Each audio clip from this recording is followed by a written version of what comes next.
Hey y'all, and welcome to the Southland Piper. I'm your host Tim. Hope you're doing well today. A little while back, I posted a YouTube short asking if I should convert a pipe to accept 9mm filters. Well, it appears that most people don't want me to do that. So today, I'm going to take this little Weber Bulldog and just kind of do a little restoration work on it and see how it turns out. So let's turn around to the workbench and get started. All right, here's that Bulldog, that Weber Bulldog. The stem looks like it's in okay condition. Some oxidation we'll have to clean. The bowl looks okay so far. We'll see if there's any surprises after we ream it out. The stem doesn't fit totally 100% flush. It is on that side. So we'll see if we can do something with that. The odd part about this pipe is it has a metal tenon. And I haven't been able to find anything about Weber pipes having metal tenon. So I think this is a replacement. Uh, Maybe somebody out there knows whether or not they made pipes like this. I don't think so. So we'll see how everything cleans up. Uh, yeah, the stumble's not in too bad shape. So first thing I'm gonna do is I'm gonna clean out the inside of this stem and then put it down into my before and after oxidation cleaner solution. And then I'll start working on the stumble while that's soaking. All right, I'm finished cleaning out the stumble. The inside, no surprises. It looks pretty good. Down the shank is in good shape. So that's all promising. Uh, I'll take some alcohol and just generally rub it down, see how much dirt comes off. Let's see what that looks like.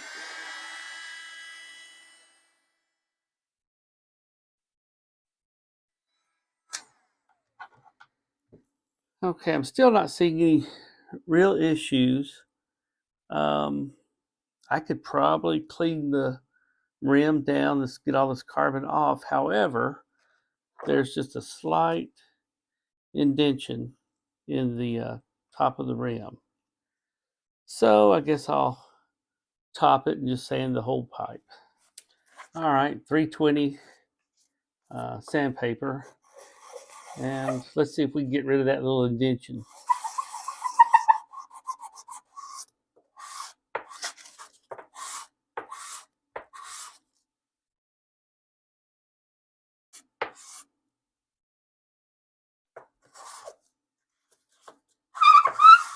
Great sound, huh?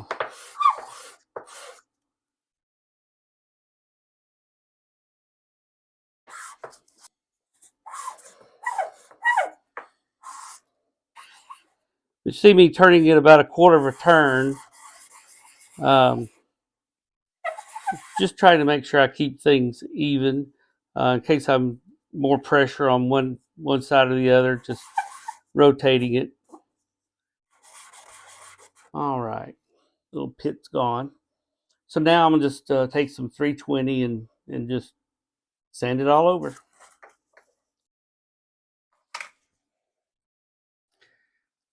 All right, let's take a look at this pipe before the stumble before I put stain on it. It's turned out pretty well. Um, this is not the correct stem. That stem is in my deoxifier or oxidation cleaner. It's still soaking. So this is off another pipe. But anyway, I'm going to go with the light tan.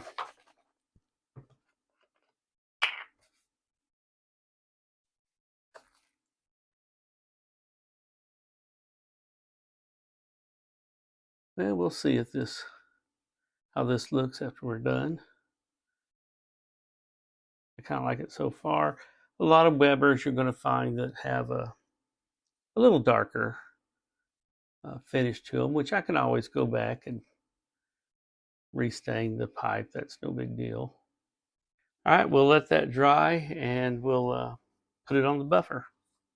I have finished buffing on the stummel, so let's turn our attention to the stem.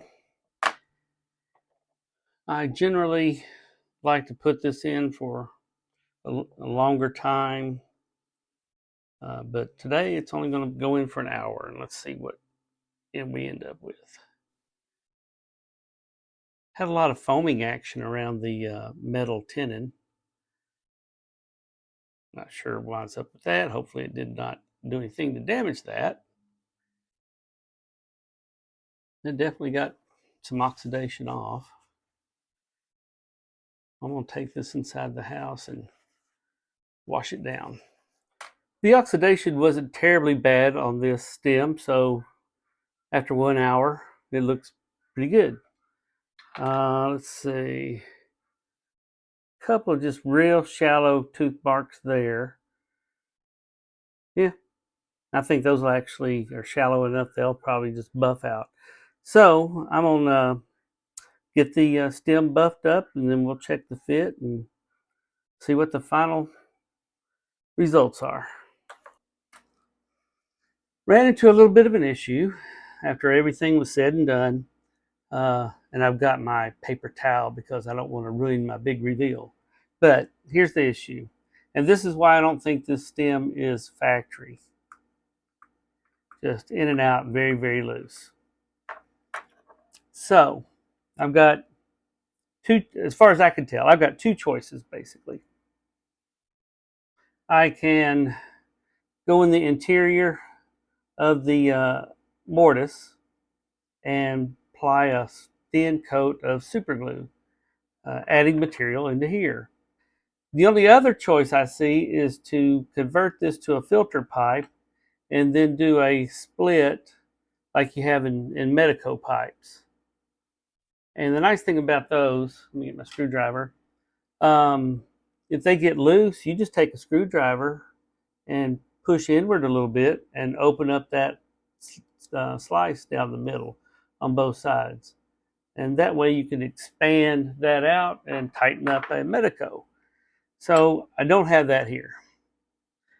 I don't know that I want to risk, trying to do a conversion. It would be a little risky. So I'm going to go with the option of putting a very thin coat of super glue on the inside of the mortise. That's going to be kind of, I got to be careful doing that, so I'm not going to be able to do it behind the camera. So let me apply that and I'll be right back. Well, I think that worked pretty well. What I did was take my glue and apply it to the end of a Q-tip, sort of like a paintbrush, and then go around on the inside of the mortise. It really has actually very little super glue in there, and it fits really nice and snug, very smooth. So what I'll do is I'll leave this out for 24 hours just to make sure everything's good and solid, and that'll be done. All right, well, here's the finished pipe. I think it turned out really well. I'm happy with the color on it, the dye. The stem fits great. Just nice and smooth to turn. See my hand pop away from it a little bit when it finally lets go. So that should never be an issue. And once I cleaned up everything, it tightened up. It's not 100%, but it did tighten up the fit here. But I'm happy with the results. Thank you for sharing your time with me today, and I hope you've enjoyed this video. Talk to you soon. Bye.